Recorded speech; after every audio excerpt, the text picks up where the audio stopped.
Problemado ang ilang empleyado ng Clark Development Corporation dahil sa utos na inilabas ng Commission on Audit kamakailan. Sa ipinadalang Notice of Disallowance ng COA na naka-address sa President ng CDC, kinakailangang isauli ng 720 manggagawa ang mahigit 21 milyong pisong health insurance benefits na nagamit nila nitong nakaraang taon. Nagkakahalaga ng 175 pesos hanggang mahigit 300,000 pesos ang nagastos ng bawat isa sa kanila na kailangan umanong maibalik dahil sa irregularidad.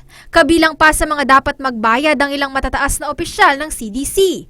May ilan pang kasama sa listahan ang pumanaw na. Pero mahigit 80% rin ng mga naturang manggagawa ay nasa rank and file position, kaya naman magiging mabigat daw ito para sa kanila. Batay sa sulat, hindi pinapayagan ng komisyon ang naturang halaga bilang benepisyo, alinsunod sa COA Circular No. 2012-003 na may petsang October 29, 2012. Klaro raw sa Joint Resolution No. 4 Series of 2008 na kahit ang mga government-owned and controlled corporation na hindi kasali sa Salary Standardization Law gaya ng CDC ay walang otonomiya na magbigay ng compensation, allowance at benefits package nang hindi muna inaaprubahan ng Pangulo. Pero tinututulan ito ng CDC. Ayon kay Sonny Lopez, head ng External Affairs Department, inasahan na raw nila ang sulat na ito mula sa COA. Nabigyan na ng warning na baka mawala nga lahat yan.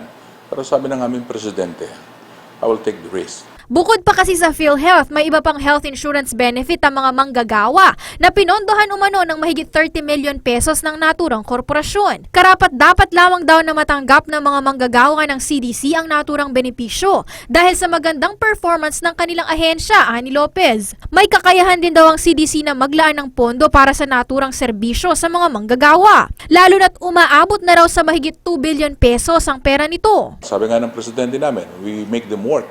And then we'll just stop the benefits that they deserve.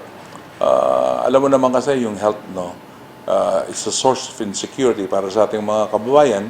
Kasi pag ikaw ay nagkasakit, yung binibigay naman ng PhilHealth, kuminsan di naman pwede lahat yan. Dahil dito magsasagawa raw ng mga hakbang ang pamunuan ng Clark Development Corporation upang madepensahan ang kanilang isinusulong na benepisyo. Habang hinihintay ang desisyon, mananatili raw muna ang health insurance ng mga manggagawa. We'll have to maintain the status quo. We'll continue paying. We'll continue issuing yung mga letters kung kailangan nila magpa-doktor, magpatingin. Ipagpapatuloy yung order na yon ng COA coming at a time na papasok ang Christmas season. Medyo nakakalungkot. It's masasabi nating cruel. Ako po si Sara Maniago, Alerto Alisto sa Pagbabalita.